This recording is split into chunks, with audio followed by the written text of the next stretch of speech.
Magandang gabi po sa inyong lahat. Nagagalak po ako na muli makita po kayo at makasama po kayo ngayon ngayong gabi para po tayo'y muling magkasama para pagsalu-saluhan po natin ng pag-aralan po natin ang salita ng ating Panginoon. Sige po, bago po tayo magsimula, tayo po muna'y manalangin. Panginoong Diyos na makapangyarihan sa lahat, Lord God, Lord, pinasasalamatan, pinapupurihan ka namin, Panginoon, ngayong gabi, Lord. Kayo po ang kumilos, Panginoon, sa gawain ito. Kayo lamang po ang maitaas, Panginoon. Panginoon, tulungan niyo po kami na magkaroon ng puso na openly na magre-receive ng word niyo, Panginoon. Tulungan niyo po ang bawat isa, Panginoon, na ma-absorb lahat po ng kailangan po namin matutunan sa iyong mga salita, Panginoon. Muli, maraming salamat po sa pagkakataon ito, Panginoon. Kayo lamang po ang itataas po namin. Wala po kami maibabalik sa iyo, kundi ipapurit pasasalamat. In Jesus' name we pray. Amen. Muli, magandang gabi po sa lahat po ng nanonood ngayon live dito po sa ating Facebook page. Itutuloy lang po natin yung mga nakaraang sharing regarding po sa mga parable sa Biblia, sa salita ng Panginoon. Napakaganda po na nahihimay po natin yung bawat gantong kwento para po mapulutan po natin ng aral or ano po ba yung gustong ipahayag sa likod ng mga parable, sa mga kwento na ito ng ating Panginoon. Kaya po ngayon, ang akin pong topic ay tungkol po sa The Parable of the Mustard Seed. Alam ko po na medyo familiar na po kayo dito at medyo ito po yung common na ginagamit or marahil narinig na po natin yung katuruan patungkol dito. Pero alam ko naman po na marami po tayong matututunan at gustong ipahayag ng Panginoon sa buhay po natin. Manggagaling po ito from Matthew 13 verses 31 to 32. Sige po, basahin po natin. Sabi po dito, he told them another parable. The kingdom of heaven is like a mustard seed, which a man took and planted in his field. Though it is the smallest of all seeds, yet when it grows, it is the largest of garden plants and becomes a tree, so that the birds come and perch in its branches. So, isa lamang po ito dun sa ginamit ng ating Panginoong Jesus. Alam naman po natin na gumagamit po siya ng mga parables bilang yung mga simple lang or relatable na stories na merong profound or malalim pa na kahulugan para ma-reveal kung ano po ba yung katotohanan para po sa Kingdom of God. Ayan. Dito po sa part na to, sa mustard seed was commonly known. Bakit po kaya na mustard seed yung ginamit dito na ating Panginoong Jesus? Kasi po, mga panahon na yun, commonly known po siya as the smallest seed used in agriculture. So, kung mahalin tulad po natin, sang napakaliit na binhi lang po siya or abuto na magagamit sa pananim. Minsan, often, less than millimeter lang daw po ito in diameter. So, imagine po natin gano'n siya kaliit. So, ginamit po ito ng Panginoon na heaven is like a mustard seed, which a man took and planted in his field. So, despite its tiny size, so kahit po gano'n siya kaliit, sabi po dito, though it's the smallest of all seed, yet when it grows, it is the largest of garden plants. So, kahit po ganong kaliit yung buto na to, pag daw po tinanim po natin ito it's daw po ito sa pinakamalaki pag tumubo or pag nag-grow. Na sometimes, reaching heights up to 10 feet. So, di ba po nakaka-amaze na yung ginamit po dito ng ating Panginoong Jesus na sa isang maliit na buto ay kaya pong magpalaki or pag tinanim natin to is kayang lumago at magkaroon ng malaking puno or halaman. Di ba po, napakaganda po na yung simpleng ganito, meron pong kahulugan or katuruan na ma-apply po natin sa buhay po natin. The parable conveys that the kingdom of God starts small, like a mustard seed. So, ito po yung meaning nung sa parable na to. But has the potential to grow, impacting the world in a big way. So, kung papansin niyo po, dito lamang po sa part na to, nagsimula ang Panginoong Jesus, nagpipreach lang po siya sa mga common people, sa mga Jewish, sa mga disciples. So, ilan-ilan lang po, di ba? Yung nagsimula kung paano po yung mag-spread yung kingdom of God, word of God. Pero yung ngayon, tingnan naman po natin, after ilang years, alam na po ng buong mundo ang kanyang buhay at kanyang ginawa para sa atin. So, napakaganda po na isang example po ito na yung mga maliliit na bagay or yung tulad po ng mustard seed na tinanim pero eventually is meron pong potential na mag-grow ng sobrang laki. So, Jesus contrasts the small size of the seed with the large expansive plant it becomes, illustrating how God's work often begins in humble, unseen ways but grows to have a massive impact. So, hindi po natin nakikita. Minsan po, pag nagtatanim po tayo ng halaman, hindi naman po natin ito ay nakikita na lumalaki siya, di ba? Na nakikita natin tumataas siya or lumalago.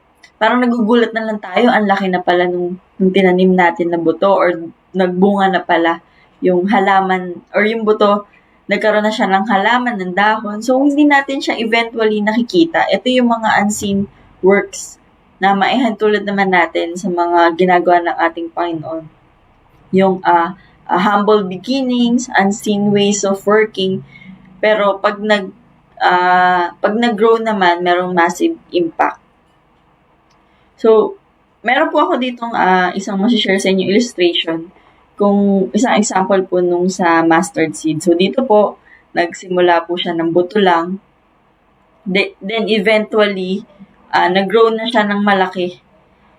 Which yung mga branches niya, pwede na rin pong mag-nest or manirahan po dun yung mga ibon. So, imagine po natin kung gaano lang po kaliit yung buto na to. Sabi pa nga po is, less than millimeter yung diameter niya. So, baka maliit pa siya sa pakaw ng hikaw or ano man, yung hindi pa po ako nakakita ng isang mustard seed. Pero, kung paano po siya i-describe is, maliit lang talaga siya. Pero, dito po, dinidescribe siya na pag tinanim at inalagaan natin mag-grow, lalaki siya ng malaki up to 10 feet. So, ganun po illustration niya. So, ano po ba yung behind dun sa parable na to na gusto pong ipahayag sa atin ng Panginoong Jesus? Pwede rin maintulad po natin siya sa growth of the church. Parang hinahalin tulad po ito sa growth ng Christian faith. Jesus began his ministry with a small group of followers, but over time, his message spread across the world. So, napakaganda po na nag-umpisa ang Panginoong Jesus sa konting followers din. Ngayon, ngayong oras na ngayong pagkakatayo na to, alam naman po natin na sa buong mundo is kilala na po siya. So, nagkaroon ng magiging illustration din po ito ng growth of the church. Isa rin po ditong nare-reflect is yung faith and influence po natin. It teaches that even the smallest act of faith can lead to significant change. So, napakaganda po na kung paano po yung encouragement na dinadala sa atin ng parable na to, na kahit small yung faith natin or small yung seed na to, gaya ng mustard seed, pwede pong mag-grow into something bigger na pwede nating maramdaman or magawa sa buhay natin. So, in that way, parang na-encourage tayo na yung mga small things matter. So, doon. Na-illustrate din po nito ng parable na to, yung God's unseen work. The parable reassures that God's kingdom may not always appear powerful or influential in worldly terms, but it is growing and expanding in ways that aren't always visible at first. So, yun po, gaya po na sinabi ko kanina, hindi po natin nakikita agad yung pagtubo ng isang buto na tinanim po natin, hindi po natin agad yung makikita. Gaya po nung ang mga ginagawa ng ating Panginoon. May mga bagay na hindi po natin possible nakikita ngayon, naiintindihan. Pero God is at work pa din. Hindi lang po in worldly terms, but it is growing and expanding. So, napakaganda po na nung parable na to, simple, halos maliit na verse lang po ito sa Bible, pero marami po tayong matututunan. Isa na po dito yung small beginnings can lead to great outcomes. So, di ba po, marami po tayong marerelate dito na pagkakataon ng buhay natin na nagsimula lang tayo sa maliit. Marami ang testimony, naririnig po natin na yung mga past experiences po natin na dati, ganito lang tayo, but ngayon, nakikita natin yung sarili kung gaano po tayo binibless ng ating Panginoon. So, nandun yung mga naiyahan tulad po natin siya sa parable ng mustard seed. Kung gaano po yung nagiging impact ng mga small beginnings.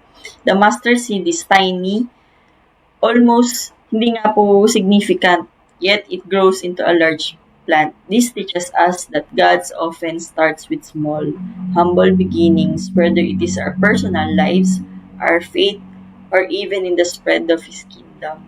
So, kung meron naman po tayong pagkakataon, alalahanin po natin yung mga small beginnings po natin. Ako, kung may maalala ko po sa aking buhay, sa pagtatrabaho lang po, nagsimula po ako nung na-hire po ako sa aking first job na trabaho ko pa rin po ngayon is na-hire lang po ako bilang contractual or kumbaga hindi po ako directly hire or regular. So, yung mga small beginnings na yun, naalala ko pa, which makes me humble up to now dahil halos 2.5 years po akong ganun. That makes me parang less yung benefits, maliit yung sahod. So, nandun yung mga times na naalala ko yung small beginnings ko na ngayon, after that year, or after pandemic, or during pandemic, dun na ako na-bless ni Lord na ma-regular sa trabaho ko. So, imagine yung 2.5 years of waiting para ma-regular or may directly hire sa isang company. So, yun, simpleng istorya, simpleng pangyayari sa buhay ko, pero may impact yung small beginnings po natin is hindi siya nagstay na ganun yung season ng buhay natin. Eventually, in God's perfect time, makikita natin yung great outcome or yung mga sacrifices natin. We often, kasi gusto po kasi natin minsan immediate result in our lives, whether in our faith, career, or personal goals. Yung parable po na to, nagtiteach natin na small, consistent actions can lead to significant outcome over time. So, pwede pong yung mga small faith natin, minsan naman po ganyan, small faith, minsan yung mga simple prayer, hindi po yan dinidisregard ng ating Panginoon. Nakikita po yan ng Lord. Naniniwala po ako na kahit po simpleng panalangin o yung pananampalataya natin ay kasing liit lang ng mustard seed, ay nakikita po at nararamdaman ng Panginoon yan. So, pwede po nating i-encourage yung sarili natin na huwag natin i-underestimate yung impact ng small steps. Like daily prayers, kung minsan po nahihirapan tayo sa buhay natin ng manalangin, umpisahan po natin na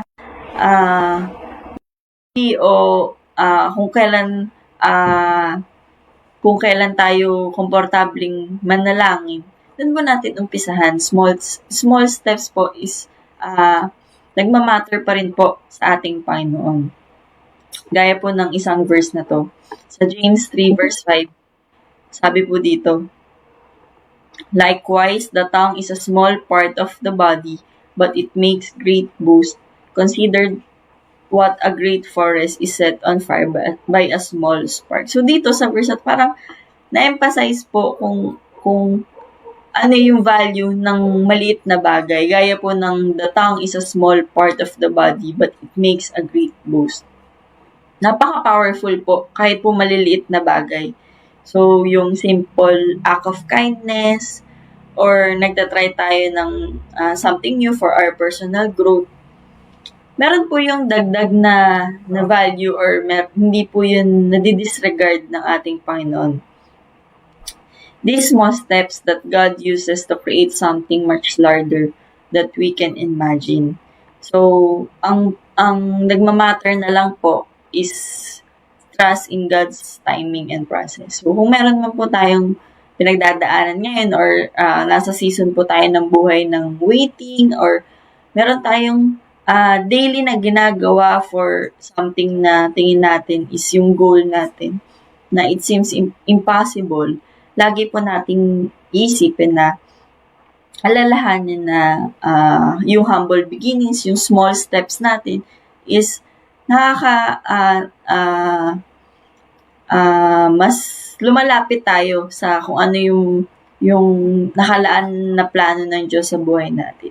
So, maganda po na kahit yung maliliit na bagay is gina-glorify natin ng ating Panginoon. Isa pa po na pwede pong key points ng parable na ito is the kingdom of God expand beyond expectations. Di ba nga po, ang mustard seed ay kayang tumubo ng 10 feet tall or higit pa, pero ang buto niya is napakaliit. Yan po nagsisimbolize yung expansive nature of God's kingdom, which starts small but reaches far and wide, providing shelter and substance. So, imaginein po natin kung gaano po yung magiging impact ng mga small efforts na small beginnings na tinatanim natin sa ating faith or sa Panginoon, kung paano eventually mag-grow to na hindi lang siya mag-grow para sa sarili natin, kundi mag-grow din para sa iba na kaya pong ma-reach wide, far and wide, providing shelter to others. Parang ina-emphasize din po dito na sabi po kasi kanina, di ba, na sa sobrang laki niya, yung mga branches is pwede na mag-nest or manirahan yung mga ibon. So, dito, parang napakita na yung kingdom of God shows that it is not exclusive or parang it's a place na lahat ay welcome. So, it's a place where we're all represented by the birds finding nest in the mustard plant. So, di ba po ang ganda na kung meron po tayong faith na kahit maliit or eventually nag-grow na po, makikita rin naman at matatouch natin yung buhay ng iba na naghahanap ng Panginoon sa buhay nila, naghahanap ng profound peace and happiness as nakita nila kung paano yung kalaki yung faith natin. Di ba po natulungan natin siya, natulungan natin yung ibang tao na nakilala ang ating Panginoong Jesus. So, this teaches us about the welcoming nature of God's love and how we are called to be inclusive in our communities. So, dito po, marami tinuturo po sa atin ng ating Panginoon na we should create environments na feel welcome yung mga tao, valued and safe sila. So, ganoon din man po sa ating church. Nakakatawa po na yung mga leaders po natin is pagpasok pa lang po is nararamdaman po natin na welcome po tayo sa ating church, na we feel safe, na parang at peace tayo. So, ganun po sana yung maiparamdam natin sa iba, lalo na po sa mga unbelievers, na welcome po sila sa kingdom of God. And yung maging intentional tayo sa ating kindness, sa pag-share ng love and shelter of God's kingdom. Parang dito po tayo, ma-encourage po natin sila na ma-encourage po natin sila kung ano ba yung nagagawa ng ating Panginoon sa buhay natin. So, wag po nating baliwalain yung mga gantong klase ng faith at yung kayang gawin para sa ibang tao. Kasi hindi po natin mapipigilan mag-grow or mag-spread ang Word of God. Lalong-lalo na dahil kailangan po ito ng lahat. Sabi nga po dito, Ephesians 3 verse 20, "Now to Him who is able to do immeasurably more than all we ask or imagine, according to His power that is at work within us." So, dito po pinakita na hindi na yung mga kayang gawin ng ating Panginoon, hindi po talaga natin kayang ma-imagine. Or kung ano man po yung hiniling natin or yung simpleng tinanim natin, pwede pong magugulat na lang tayo na kaya palang gawin ng Panginoon niya na sobrang lucky or more than pa sa ina-expect natin or hinihiling. Alam ko po na maraming ganyan sa inyo, pagkakataon sa buhay niyo na, Panginoon, ang hiniling ko lang ay masasakyan para mahatid ko ang anak ko sa eskwelahan. Humiling ka lang ng motor pero ang binigay sa iyo ay sasakyan. May mga ganong pagkakataon sa buhay natin. Humiling lang tayo ng trabaho or pagkakakitaan na merong weekends na off. Binigay sa atin ng Panginoon plus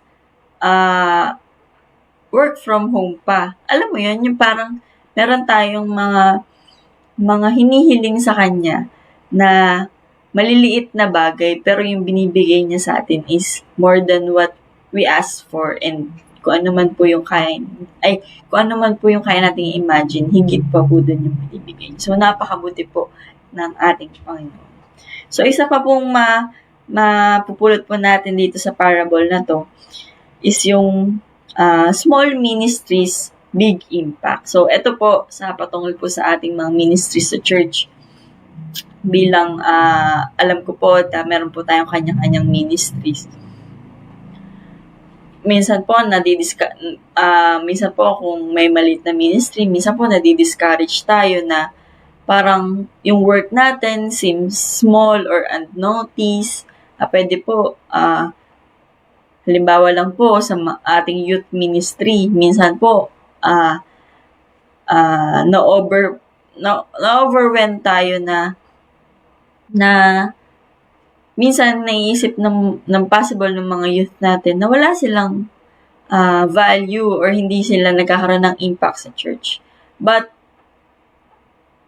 ang totoo po niya, nakikita ng Panginoon yung mga efforts, yung mga ginagawa nila within their ministry, at meron po yung impact sa bawat isa, hindi lang po sa church community kundi sa ibang tao. Gaya na lang po ng mga youth leaders po natin ngayon sa church. Alam ko po na yung recently project po nila about sa donation drive, which is napakaganda po na minsan naisip po natin na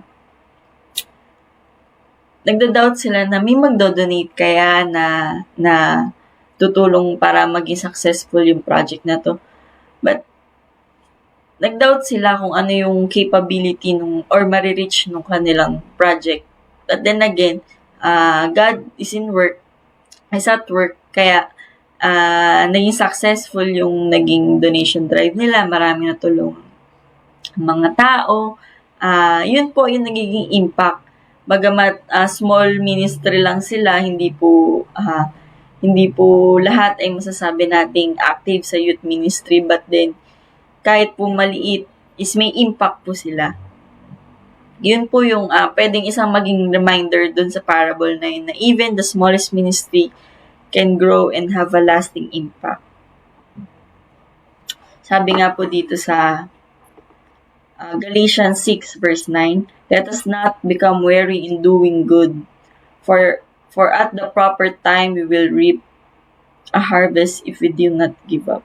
So kung meron po tayong desire sa puso natin to join the ministry, or kung meron man tayong currently na join na ministry, wag po tayong panghinaan ng loob na ano ba yung naiambag ko sa church na to, sa church community, ano ba yung nagiging impact ko.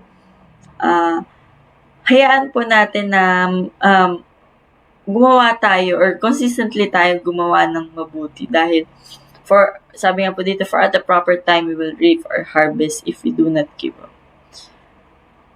Kailangan lang po nating i-support ang isa't isa, uplift natin yung mga tao na to na nadi-discourage or yung mga unnoticed roles. Huwag po natin, alam po namin na may mga ganyang pagkakataon, pero ang Panginoong Jesus po, ang Panginoong Diyos po natin ay napakabuti at nakikita po niya ang lahat ng effort at na-appreciate po niya yung ginagawa ng bawat isa para sa ating church at sa Kanya, para mag-glorify siya.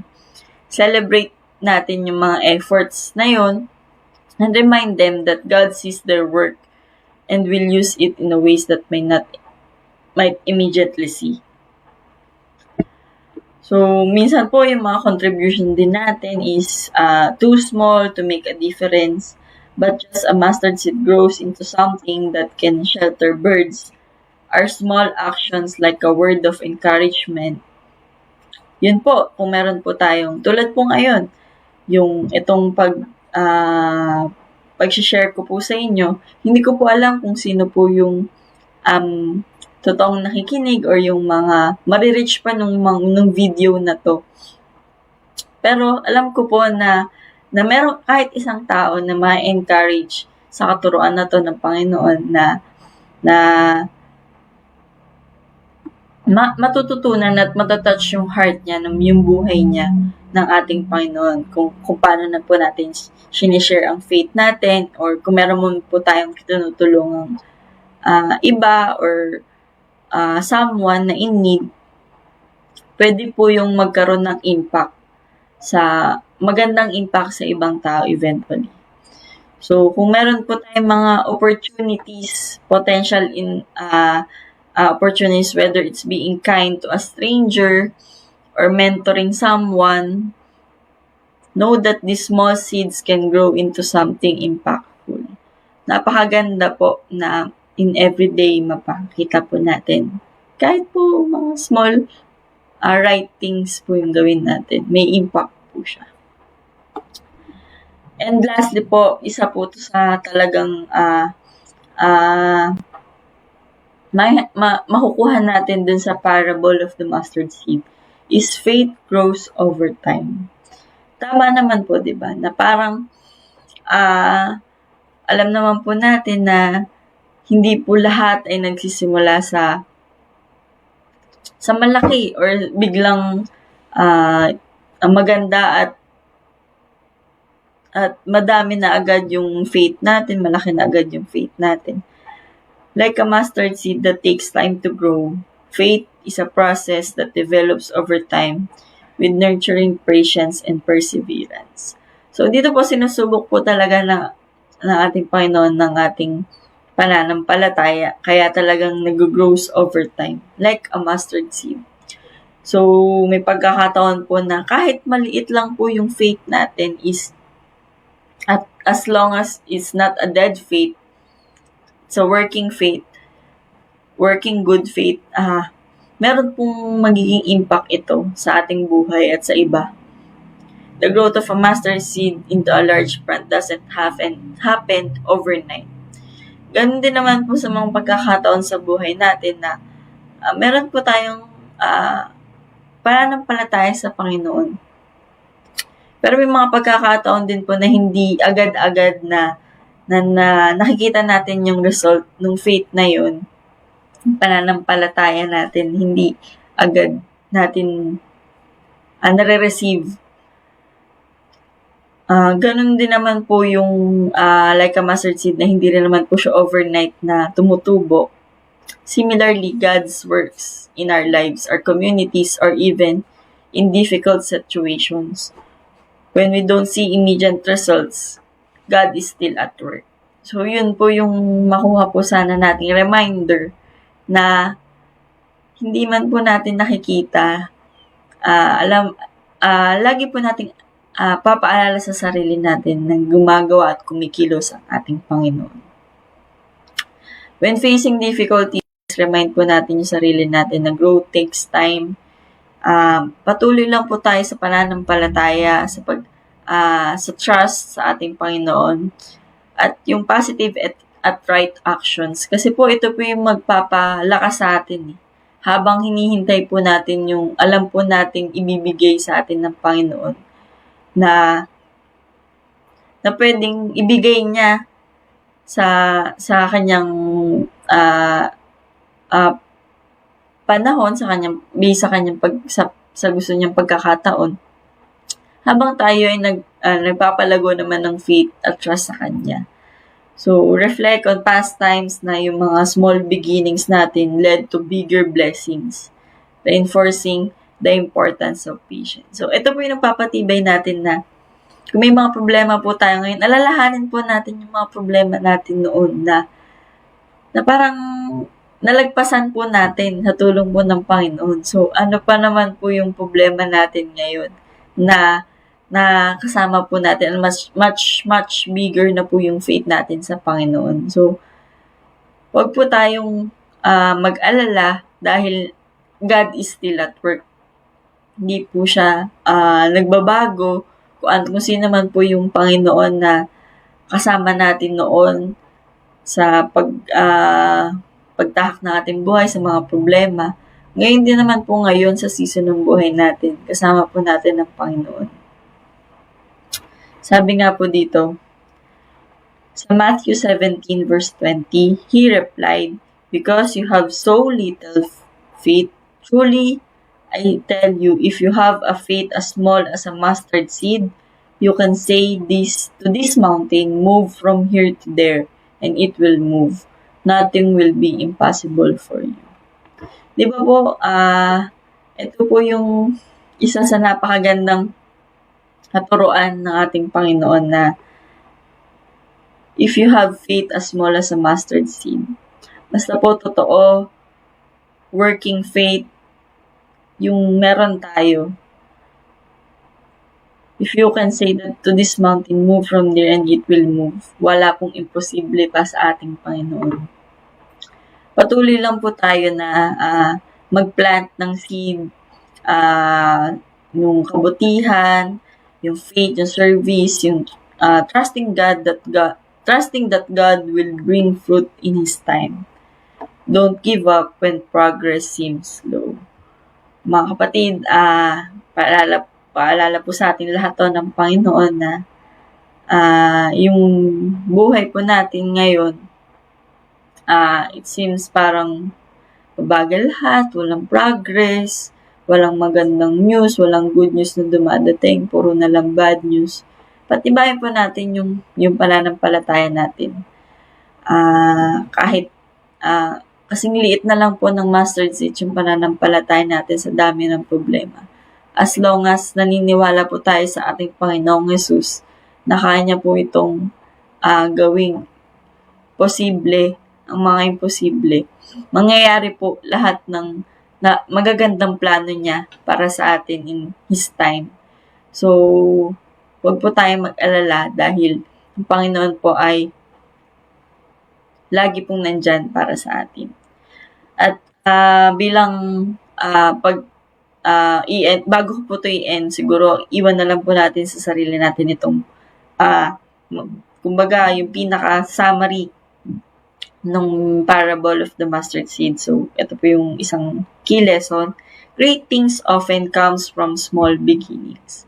Trust in God's timing and the transformative power of faith, even when it starts in the smallest of ways. So, wag po tayo ma-discourage sa mga maliliit na at humble beginnings natin. Kung meron man po tayong gustong simulang negosyo, meron po tayo ngayong, naghahanap po tayo ngayon ng trabaho, walang tumatawag sa atin, na employer, or pwede ding meron tayo nintay na blessing or goal sa buhay natin, but it seems small and parang walang progress. hayaan po natin ang Diyos na kumilos sa buhay natin at ibigay yung plano at yung blessing na yun in His perfect timing. So, mga kapatid, nawa po na-encourage tayo sa katuruan na ito. Alam ko po na ang bawat isa ay may kanya-kanyang pinagdadaanan ngayon. Ngunit, isa pong maging reminder po ito na ang Panginoon po ay lagi po nating kasama. Kahit po unseen po yung mga progress at yung growth. Pero ang Panginoon po ay hindi tumitigil sa paggawa. Dahil ang Panginoon po ay napakabuti. Hindi po siya nagbabago at wala po siyang gustong mahangad sa mga anak niya, kundi kapayapaan at kasiyahan na para mag-glorify pa po siya. So, ayun po, nawa po, bagamat maigsi, marami po tayo natutunan at may apply pa na sa bawat buhay natin. Maging reminder po ito sa pang-araw-araw po natin. Sige po, bago po tayo magtapos, tayo po muna ay manalangin. Panginoong Jesus, Lord God, Ikaw po ang aming pinapupurihan, Panginoon. Pinasasalamatan ka namin, Panginoon, dahil muli pinaalala niyo po sa amin ang mga katuruan na ito, Lord God. Maraming salamat po dahil nakikita niyo po ang mga small efforts namin, yung mga small actions po namin, Panginoon. Bagamat minsan po nadi-discourage kami, Panginoon. Alam po namin na nandyan po kayo, kasama-sama po namin, Panginoon. Tulungan niyo po kami na sa mga pagkakataon ng buhay namin na nawawala na po kami ng pag-asa, na hindi po namin, pakiramdam po namin is hindi po namin marireach yung goal o yung plano niyo po para sa amin, yung hinihiling po namin kagalingan, prosperities, yung blessing, yung peace, yung happiness, Panginoon. Lord, tulungan niyo po kami na magkaroon ng pananampalataya na nag-grow in times, Panginoon, while waiting for your perfect timing, Lord God. Lord, tinataas ko po ang bawat isa, Panginoon. Alam ko po na alam niyo po ang struggle at yung mga kanya-kanyang hiling ng bawat isa, Lord God. Patuloy niyo po kaming i-bless, Panginoon, at tulungan na maging open po ang mga puso't isipan namin. Kung ano man po ang mga dumadating at kinakaharap po namin, Lord God. Lord, lagi po niyo sana kaming paalalahanan na nandyan po kayo, Panginoon, para po kaming gabayan at samahan sa lahat ng pagkakataon ng buhay namin, Lord. Lord, muli, tinataas ko po ang bawat isa, buhay ng bawat isa na nakikinig, Panginoon, ang mga members po ng Diyos at True Light Church, Lord God, ang mga leaders, pastors, Panginoon, at yung mga iba po natin nakikinig, Lord God, kung meron po ditong unbeliever, Panginoon, kayo po ang kumilos sa buhay ng bawat isa, Panginoon. Paramdam niyo po na kayo po ay buhay at makapangyarihan sa lahat, Lord God. Nagpapasalamat po kami sa gabing ito, sa oras na ito, Lord God, at patuloy po kayo na kayo lamang po ang maitaas sa buhay namin, Panginoon. Uli, maraming salamat, Panginoon. Wala po kaming maibabalik sa iyo, kundi papurit pa sa salamat. In Jesus' name we pray. Amen. Ayun po, muli, maraming salamat po sa inyong lahat. Patuloy lang po tayong manood at i-share po itong ating live stream para po marami pa po tayong maabot at makapakinig ng salita ng Panginoon. Ayun lamang po. Maraming salamat po and God bless.